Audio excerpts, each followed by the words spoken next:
Hey, Ellen. Is there going to be another exam next week before the Christmas break? I don't think so. We just had one. But it's the end of the semester. Shouldn't there be a final? How do we get our grades? Ha! That's the good thing about magic school. No grades. If you're still here and the professors aren't breathing demerits down your back, you're doing fine. Anyway, I need to set my schedule for the week. Yeah, I'm doing really good with merits right now. Let us see if we can get to 100 in green. Oh, clicked at a bad time. 93. Excellent. Oh, 96. So close. Oh. We are called together in the gym, and I wonder if Virginia was wrong about there not being any more exams. Good morning, my sprites! As you know, the winter solstice is fast approaching. At the end of next week, many of you will be leaving us for the Christmas holiday. But before that, we have much to celebrate. If you will each please come up here and reach into this bowl for a piece of paper. That name will tell you who you're a secret Santa for. It will be your job to find a gift for that person which you think suits them. Keep your name secret until after the gifts are delivered next week. Oh, Secret Santa already. It's gonna be, we're getting close to the, Christmas blessing, or whatever, where we have to think of somebody. I make my way to the stage to draw a name. I will be Santa for Virginia Danson. I wonder if Professor Possum is playing fair with these selections. Oh well. I was wondering if maybe I would be Santa for Ellen, because I didn't go to the play with her. But apparently... Virginia. Yeah, so as I understand it, you're Secret Santa for whoever your relationship is the least good with? Something like that? I wake up early in the morning. If this even counts as morning, it's still dark outside. And I'm not sure why. Was I dreaming? Was there a sound? Was there a reason I needed to get up? And then I remember the date. Let's go back to sleep this time. There's no reason for me to make a fuss about it, so I go back to bed. It's too early to be awake. Oh, well, that was a lot less interesting than it usually... Oh, green mastery! Hooray! Regeneration. For a limited time, target automatically heals damage. Cool. I did it! Mail's delivered. There's a large note stuck on top of the pile of mail. Snow. Mall trips cancelled. Cancelled? But... shopping! How are we supposed to buy presents for Secret Santa? I guess Professor Possum will have to think of something. Oh, she'll think of something. Since I can't go out, what should I do today? I will study. Make use of the extra day. Hello? Late in the evening, I run into Donald in the halls. Hey, Cutie. Wanna go out? What? That's awfully sudden. Oh, is this when he asked us to build a snowman? Outside. Oh. Luke and I were gonna build a snowman, but he didn't want to get his fingers dirty. What is it with him and dirt?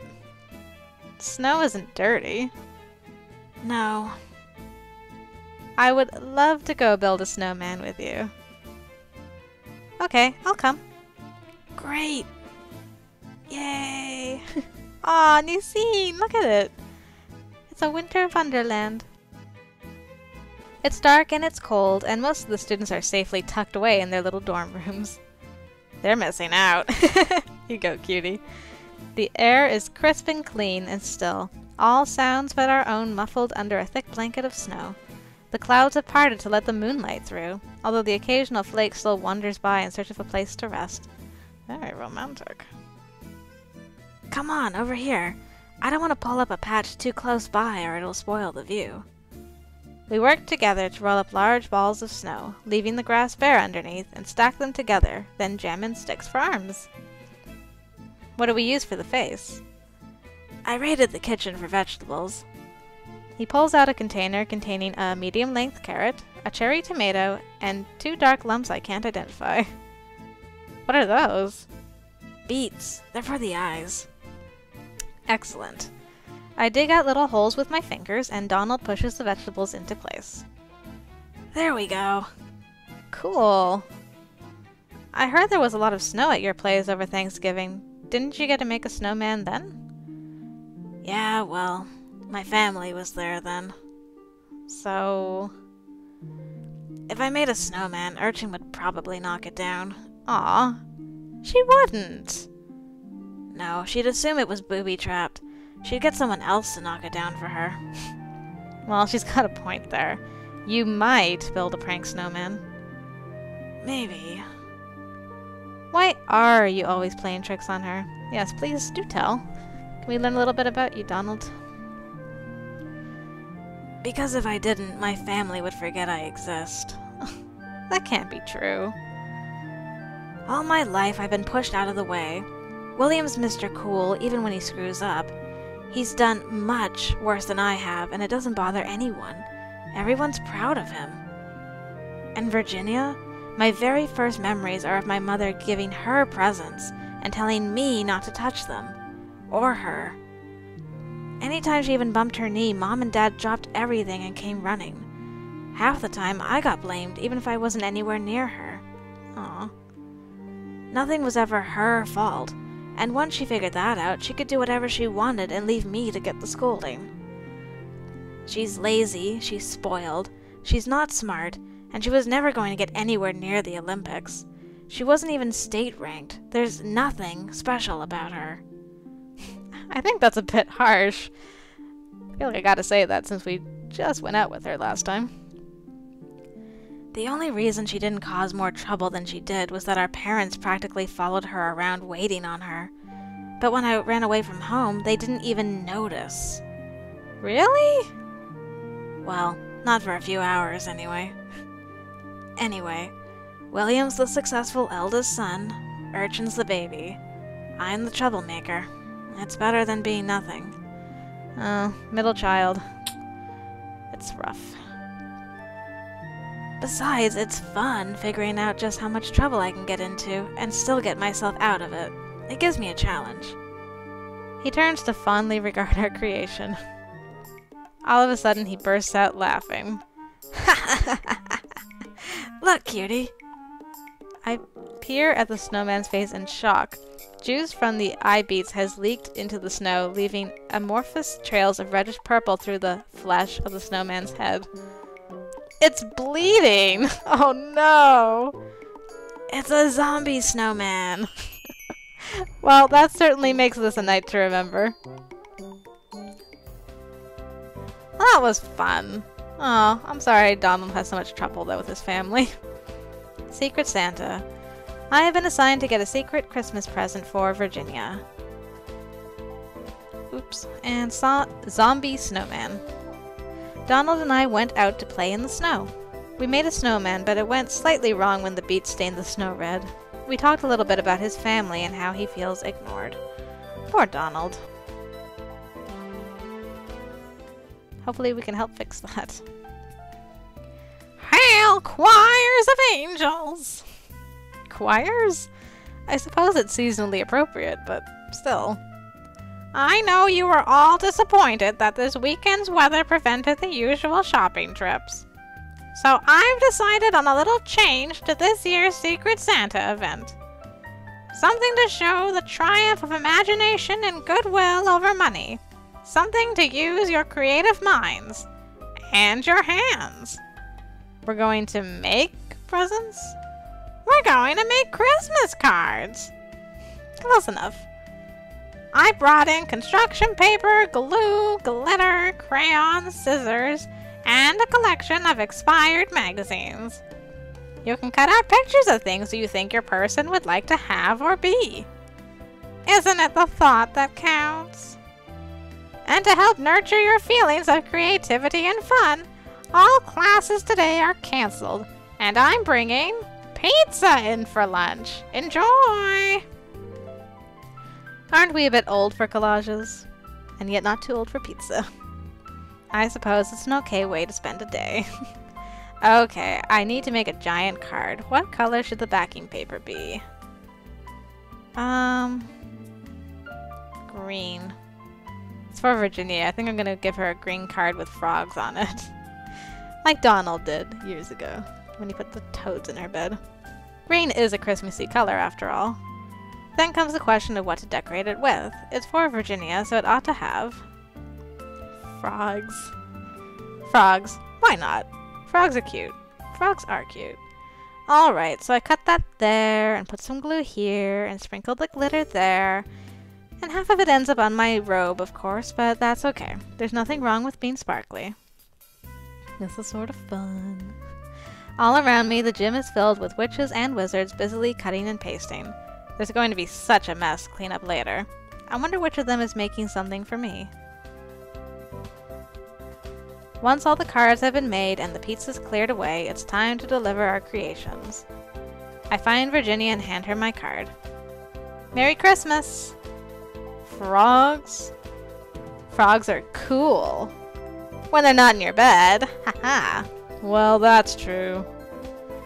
Then Ellen approaches me with a card. I knew Potsdam rigged the draw somehow. Merry Christmas! It's a library? It's a chamber of secrets. Books and scrolls and magic and everything that we need to learn because we're Wild Seed. Thanks. Thank you, Ellen. Today I need to decide what I'm doing for the rest of the week since yesterday turned into a crafting party. Right.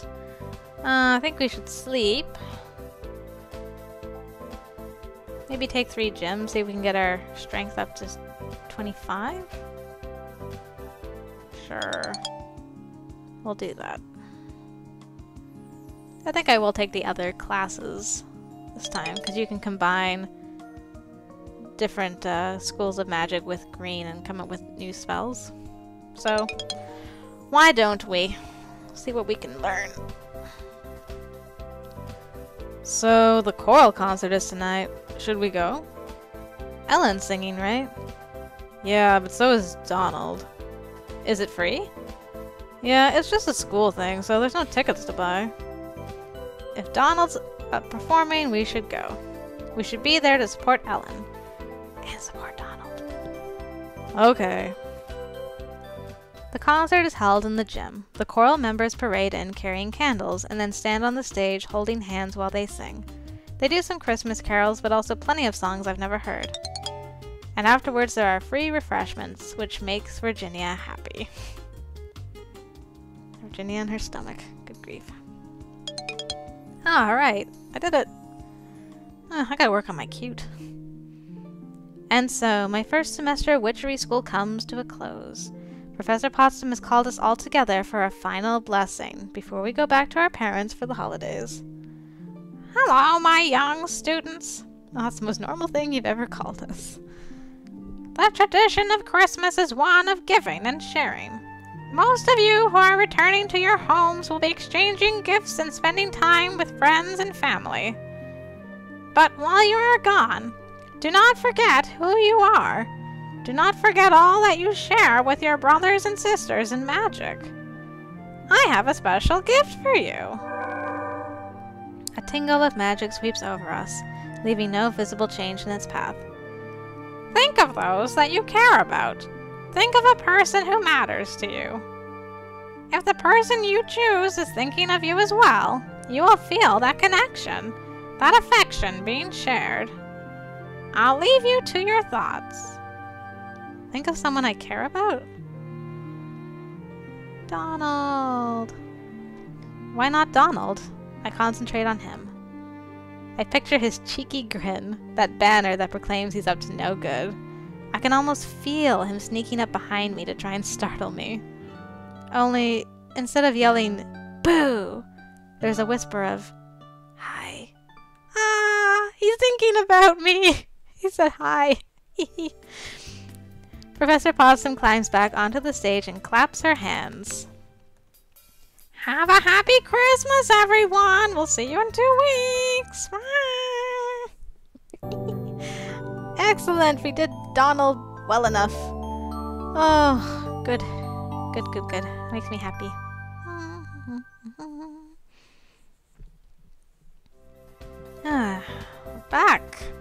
Back to school at last. I did enjoy the holidays, but lying around the house doing nothing gets boring quickly. And I'm so out of touch with the normal world now that it's hard to find anything else to do. I miss my friends here, especially Donald, and I'm looking forward to seeing them again. Hey, Cutie. Welcome back. Hi guys, how was your holiday? Fine. It was great. Look, I brought back tons of stuff. She points to her bed, which is stacked with candy boxes and tubes of store-bought cookies. That should last me at least a week, right? What? Nothing.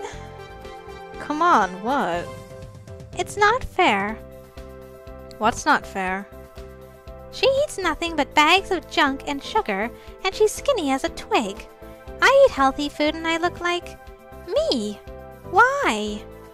The same reason my hair is red and yours is that yellow color. I was born that way. Ellen blows a strand of loose hair out of her face. I could dye it. It would grow back again. There's nothing wrong with you. You don't have to eat salad all the time. But I like salad. And don't worry about it. Oh, I almost forgot. This came for you earlier. Huh? She hands Ellen a small box wrapped in red paper with little white symbols on the top. I can't make them out. Possibly a star and a crescent moon? This is different. Ellen's face looks as kerfuzzled as mine does. Oh, a Christmas present from class. Thanks. Anyway, I've got stuff to put away, so I'll talk to you guys more later. Don't forget that there's a test at the end of this week. What should I do this week? Well, let's get some introductory classes out of the way. Something like that? Sure.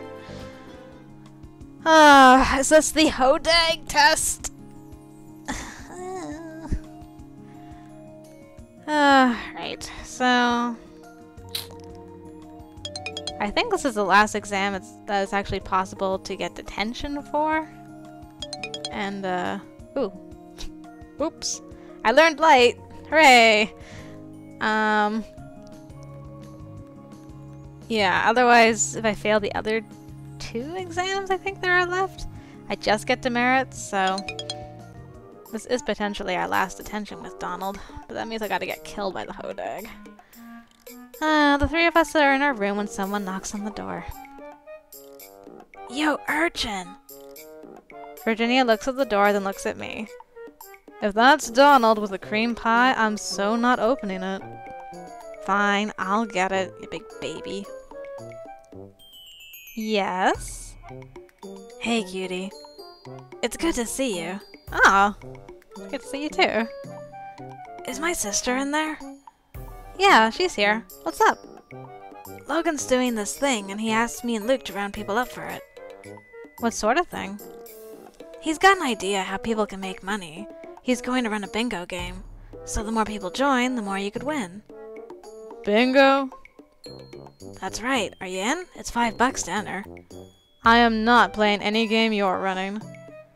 I'm not running it, Logan is. I'm not sure that's an improvement. Fine, no money for you then. Cutie? Yes, but you can finally play bingo. Sure, I'll play. Great, head over to Falcon Hall. I'll be there in a few. See you there, man. Shortly after arriving in Falcon Hall, I see a familiar shock of blue hair. Whoa.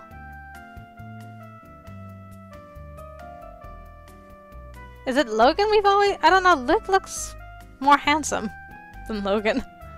Or is it the other way around? Maybe they do look more alike than I think they do. Hey, Luke. Ah, sorry. Logan. Oh, it is... Okay, yeah. Luke is the one we know. Logan looks much more handsome. His only response to my slip is to smile and toss his head, his hair fluffing out and resettling. Uh-huh. Should I give you the same voice as your brother? Yeah, might as well. So, have you come to play my game? I guess so. There's not a lot of ways to earn extra money around here. True.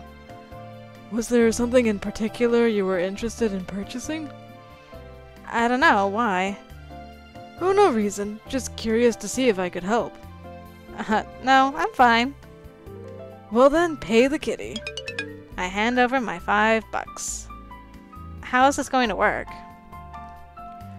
Everyone pays a little in, then someone lucky takes the jackpot. Simple. Are you playing? No, if I won, someone might think that was less than fair. I'm calling the numbers. I'll show you when we have more people here. Within a few minutes, Luke, Donald, Jacob, and about 5 others are gathered in the hallway. Is it all guys? Logan brings out a large board game style box, opens it up, and begins distributing bingo cards. The rest of the box is filled with a pile of flat cardboard circles and a strange plastic device that rattles when he picks it up. 100% mechanical and campus legal. I checked. Take a handful of covers, you'll need them. Is everyone paid up? The money is counted out into the empty box top on Luke's lap since he's not playing either. I pick up some bits of cardboard, ready to cover my squares if their numbers are called. Logan rotates the top half of the plastic device. It makes a clattering sound as it turns, and then a black disc slides out of a hole and into his hand. He holds it up. Oh, 61. He calls number after number, and the patterns grow across our cards. Of course, in the end, it's not me who yells bingo and collects all the money. Darn. Well, that was a quick way to lose $5. Is that it? This does seem to be a problem with the winner-takes-all approach. Something different next time, maybe. If there is a next time. Oh, well.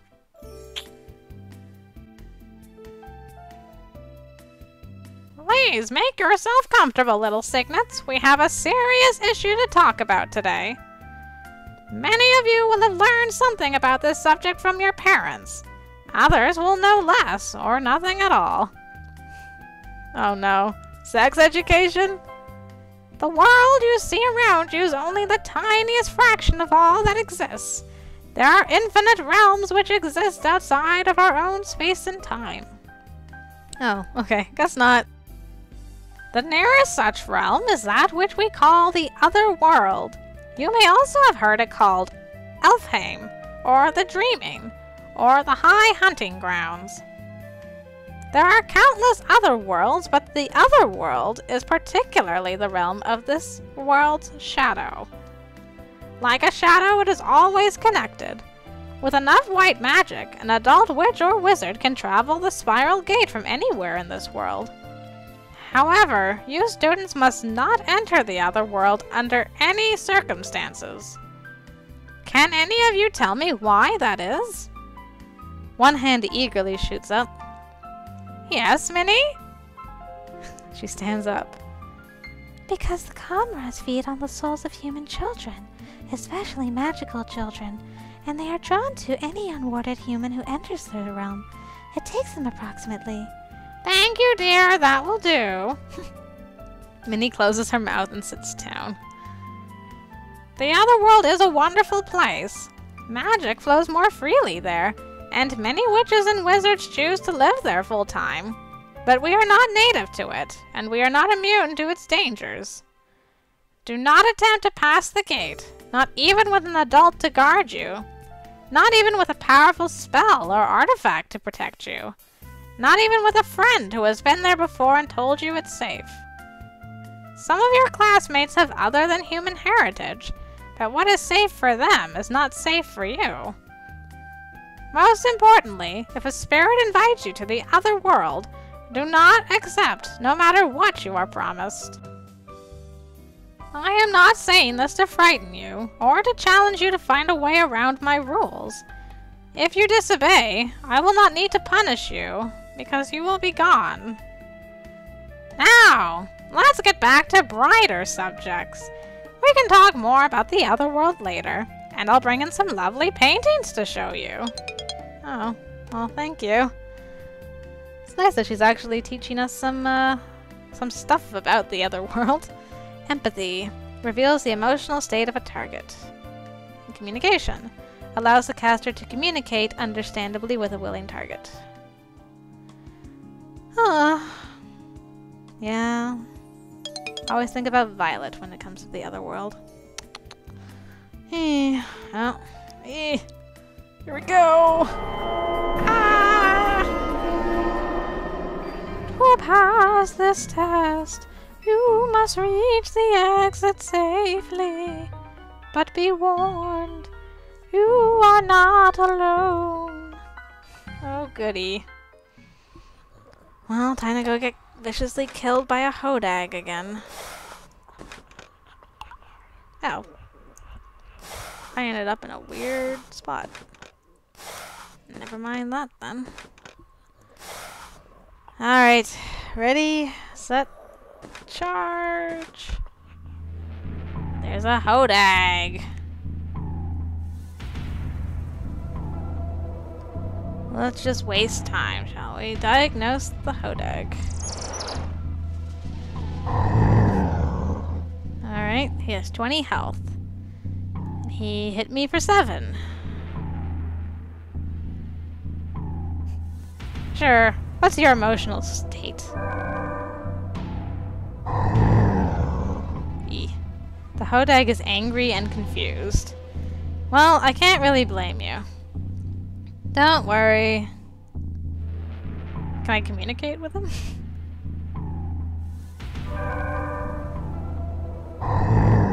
-1. You send the message, hello? The only response you get is Rack. Hodag strikes you for 10 damage. Everything hurts. I can't keep my eyes open. When I open my eyes again, I'm back in the classrooms. Hi.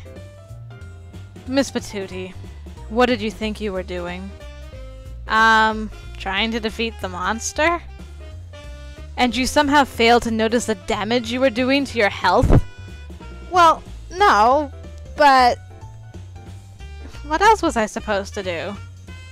Confuse it, bypass it, relocate it. Your assignment was not to defeat the hodag in combat, but only to reach the exit. There are many ways to achieve that goal without injuring yourself in the slightest. If you are not capable of handling dangerous magics, you should not attempt them. I did the best I could. I didn't even cast any dangerous magics on him. I was just trying to communicate. Don't yell at me. Your best is apparently not good enough. Do not assume that I will always be there to catch you when you fall. And yet you always are. For your abysmal performance, you will receive 10 demerits and detention tomorrow. Thank you. Yes, sir. Yeah. Well, that stinks. But tooey. Well, at least I know the hodag has 20 health now, so there's that. I get up to go to my detention. Possibly my last detention. Oh, my merits. So down now. Oh! Hi, Suki. When I arrive for detention, I find Suki sitting at the table. What are you in for? I've never done Suki's voice. What voice should I do for her?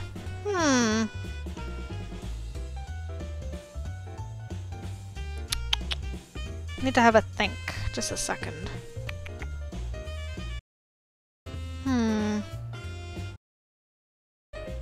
In for? Why did you get detention? He was afraid of sunlight.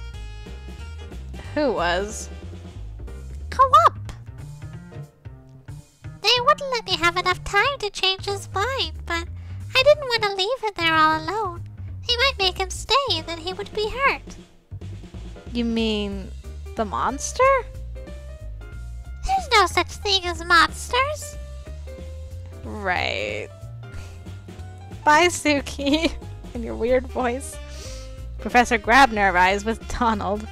I like to imagine him just pulling Donald in by the ear. I have no time for this today. Miss Cutie, Miss Sato, you will each prepare an essay on the subject of knowing when enough is enough. Mr. Danson, you will be sharpening pencils by hand. None of you will speak. I feel a brief pulse of magic and the room goes absolutely silent. Apparently we won't be able to speak. Hey! Get on with it. He leaves, closing the door behind him. So, enough is enough. Obviously, I was supposed to realize that I was having trouble with the exam and quit before I got knocked out. That's straightforward enough. But how do I write an essay about it? I guess I can invent other scenarios where a smart person should quit and cut their losses. Across the table, I can see that Suki is just drawing all over her sheets of paper. At least I think those are drawings. They might be hieroglyphics. She's a little strange. Yeah, her and her voice. I shift a bit closer to Donald and smile. We can't talk to each other, but there are other ways of having a conversation. I write down, "So what did you do this time?" on a piece of paper and hold it up so that he can see. He grins and waggles his finger at me, as if I were the one of us who's naughty. What? I make tragically huge eyes at him and pout. Despite the magical silence, I can tell he's laughing. He waves a hand at the paper I'm holding and words start to form. I gave Professor Grabner a surprise Christmas present. Oh, do tell! I write back, what kind of present? A spirit of holiday cheer. It hums Christmas carols really quietly. I hid it in his desk. I was hoping it would go off in class, but he found it too quickly.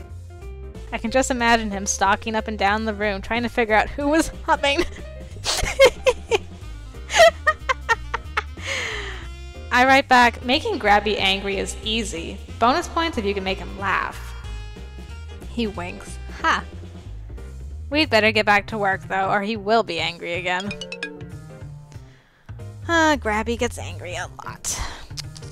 And so my afternoon passes. That was funny. Oh, I'm sad that prank didn't work out. That would have been hilarious. Today is the first sports club meeting of the spring semester. We're playing soccer, but with a twist.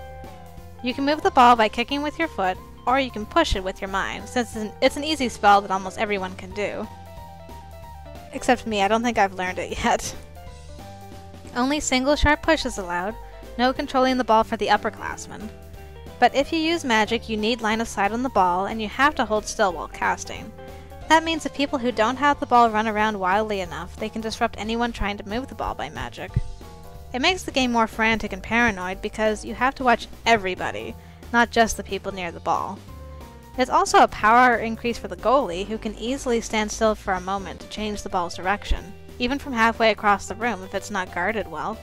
Getting past that into the net is no easy task. Everyone seems to be having a good time. Except Kyo. He's still playing the game, he just doesn't look happy about it.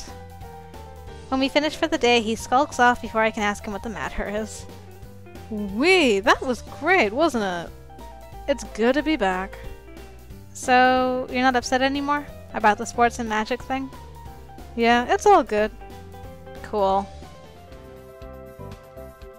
Glad you're enjoying using magic with your sports. Diary! I don't think... Oh yeah, Christmas vacation. I should read about that. Kindergarten crafts. Because we couldn't go shopping for presents on Saturday, Professor Potsdam told us to make our own cards. I made one for Virginia with frogs on it. Card trading.